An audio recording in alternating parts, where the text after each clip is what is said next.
வசதி வாய்ப்பு வந்தால் எல்லாருக்கும் ஒரு பெரிய வீடு கட்டணும், சந்தோஷமாக வாழணும் அப்படின்ற ஆசை இருக்கும். ஆனால் உண்மையாகவே பெரிய வீடுகளில் எல்லாம் பிரச்சனை இல்லாமல் தான் இருக்காங்க, அங்கே சந்தோஷம் நிறைஞ்சு தான் இருக்கு. அப்படி எத்தனை பெரிய வீடுகள், முக்கியமாக பெரிய பெரிய நகரங்களில் இருக்கிற பெரிய வீடுகளில் கூட யாருக்கும் கண்டுபிடிக்க முடியாத பெரிய பிரச்சனைகள் ஒளிஞ்சிருக்குன்னு எங்களுக்கு தெரியும்.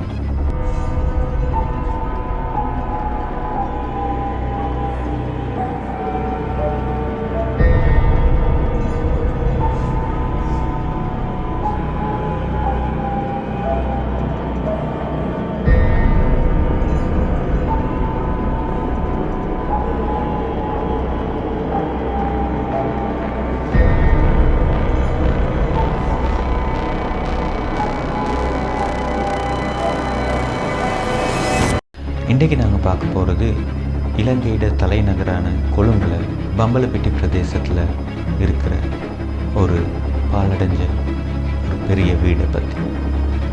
இந்த வீடை பற்றி பார்க்க போனால் ஏறத்தாழ 20 வருஷங்களாக இந்த வீட்டில் யாருமே இல்லை. நீங்கள் யோசிக்கலாம், தலைநகரத்தில் இப்படி ஒரு வீடு பாலடைஞ்சு போயிருக்க இயலுமா, யாரும் இதை விற்று கூட இருக்க மாட்டாங்களா அப்படின்னு.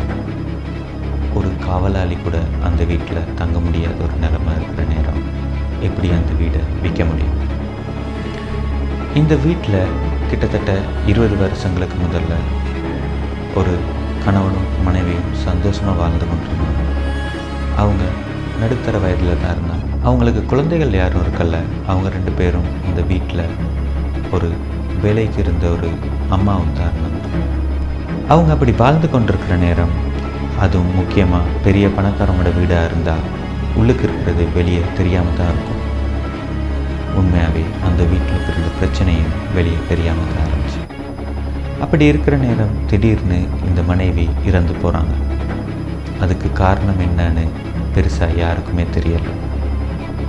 அவங்களோட பிரேதம் எந்த பிரச்சனையும் இல்லாமல் புதைக்கப்படுது. அவங்களுக்கு ஹார்ட் அட்டாக்ல இறந்துட்டாங்கன்னு தான் நிறைய பேர் சொல்கிறாங்க. ஆனால் அவங்கள புதைச்சி 2வது நாள்லேருந்து அந்த வீட்டில் இரவு நேரத்தில் யாரோ தனியாக அலற சத்தம் கேட்குறதா அந்த வீட்டில் வேலை செய்கிறவங்க கம்ப்ளைண்ட் பண்ணாங்க. ஆனால் அந்த வீட்டில் இருந்த, அதாவது இறந்து போனவங்களோட கணவர் அப்படியெல்லாம் ஒன்றும் இல்லை, எனக்கு எதுவும் கேட்கல அப்படின்னு அதை தள்ளி போடுறார். கொஞ்சம் நாளாக அந்த அலறல் சத்தம் பக்கத்து வீட்டில் இருக்கவங்களுக்கும் கேட்குற அளவுக்கு அதிகரித்து கொண்டு வருது. அப்போ திடீர்னு அலறல் சத்தம் கேட்டோன்னு பக்கத்து வீட்டில் இருக்கவங்களும் ஓடி வந்து என்னன்னு பார்க்கக்குள்ள அந்த வீட்டில் வேலை செய்கிறவங்க அந்த வீட்டோட கதவிட வாசலில் உட்காந்து கொண்டு, நான் இந்த வீட்டுக்கு போக முடியாது, இந்த வீட்டில் ஏதோ இருக்குது, எங்களோட அம்மா இறந்த பிறகு இந்த வீட்டில் ஏதோ பிரச்சனை ஒன்று தொடங்கி கொண்டிருக்கு அப்படின்னு சொல்கிறாங்க. உடனே அந்த வீட்டில் நீங்கள் இருக்க தேவையில்ல, வேறு வேலைக்காரவங்க நாங்கள் வச்சுக்கொள்கிறோம் அப்படின்னு சொல்லி அந்த கணவர் மாத்துறாரு அந்த வீட்டில் இருந்த பணிப்பெண்ணை. அவங்க போன பிறகு திருப்பி வார எல்லாருக்குமே இதே பிரச்சனை தான். அந்த அலறல் சத்தம் ஓயாமல் ராவு முழுக்க கேட்டுக்கொண்டிருக்குது. ஆனால் இவருக்கு மட்டும் ஏன் அது ஒரு பொருட்டாக படலை அப்படின்னு பக்கத்து வீட்டுக்காரவங்களும் சந்தேகப்படுறாங்க. ஏன்னா எங்களுக்கு கேட்குற சத்தம் அவருக்கு மட்டும் இப்படி வீட்டுக்கு இருக்கக்குள்ள கூட கேட்காமல் இருக்கலாம். அதுக்கு பிறகு கொஞ்ச நாள் போன பிறகு, அதாவது கிட்டத்தட்ட 2-3 வாரங்களுக்கு பிறகு அந்த கணவரும் அந்த வீட்டில் இருந்து போகிறார். நான் இந்த வீட்டில் இருக்க விருப்பப்படலை, என் மனைவி இறந்த வீடு, அதனால நான் இந்த வீடை விற்க போகிறேன் அப்படின்னு சொல்கிறார். அந்த வீடை வாங்கிறதுக்கு நிறைய பேர் முன்வாடுறாங்க. ஏன்னா அது இருக்கிற இடம் கொழும்பு நகரத்தில் கிட்டத்தட்ட முக்கியமான ஒரு பகுதி. கோடிக்கணக்கான காசுக்கு போகக்கூடிய அந்த இடத்துல வந்து பார்க்குற எல்லாருமே இந்த வீட்டில் ஏதோ ஒரு பிரச்சனை இருக்குது அப்படின்னு சொல்லிட்டு தான் வெளியே வராங்க. பார்க்க போகிற ஒவ்வொருத்தருக்குமே அந்த வீட்டுக்கு யாரோ இருந்து அவங்கள நோட்டம் விட்டுற மாதிரி விளங்குது.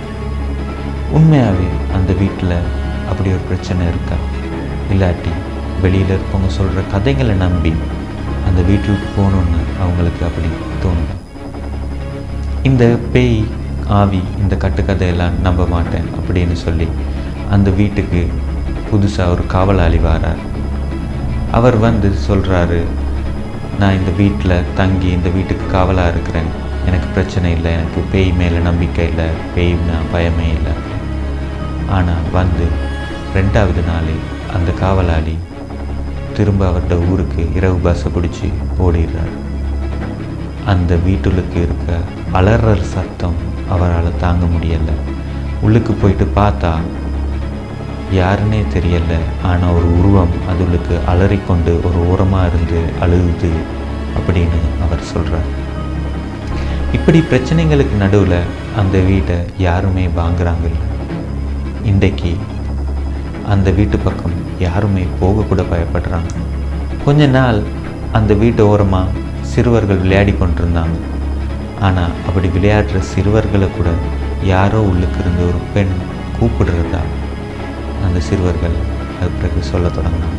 அதனால அந்த வீட்டு பக்கம் கூட போகிறதுக்கு எல்லாருமே பயப்படுறாங்க. உண்மையாகவே அந்த வீட்டில் அந்த மனைவி இறந்த பிறகு தான் இந்த பிரச்சனையெல்லாம் தொடங்கியிருக்கு. அப்போ உண்மையாகவே அவங்க இறந்தாங்களா இல்லாட்டி அவங்கள கொலை பண்ணிட்டாங்களா?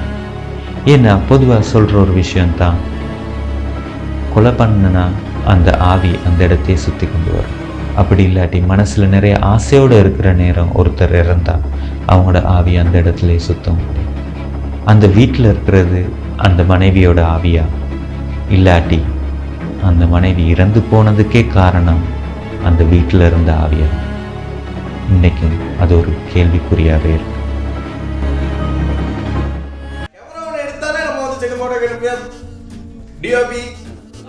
நல்ல கேமரா ஒன்று இருக்கு. என்ன கேமரா நல்ல ஃபோட்டோ எடுக்குதா? ஃபோன் ஒன்று இருந்தாலே படம் ஒன்று எடுக்கலாம். லைட்டிங் செம்மையா இருக்கு, ஃப்ரேம் பக்காவா இருக்கு. யார் இண்டி மோபிள் ஃபில்ம் ராயர் தான். கேமராவை அங்கிட்டு திருப்புங்க, கேமரா இங்கிட்டு திருப்புங்க, கேமரா மேலே திருப்புங்க, கேமரா கீழே திருப்புங்க, முன்னுக்கு கொண்டு வாங்க.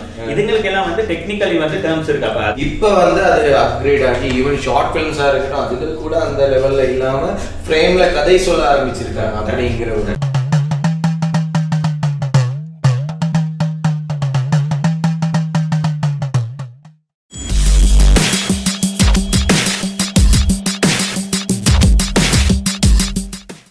இது மாதிரி ஸ்பூக்கியான கதைகளை நாங்கள் உங்களுக்கு கொண்டு வரணும்னு எங்களுக்கு ஆசையாக இருக்குது. அதனால மற்றவங்களுக்கு நடந்த கதைகள் போலவே உங்களோட வாழ்க்கையிலையும் நடந்திருந்தா இல்லாட்டி உங்களுக்கு யாராவது இது மாதிரி கதைகள் சொல்லியிருந்தா எங்களுக்கு மறக்காமல் கமெண்ட் பண்ணுங்கள். இல்லாட்டி gettv@gmail.com இமெயில் ஐடிக்கு அனுப்பி வைங்க.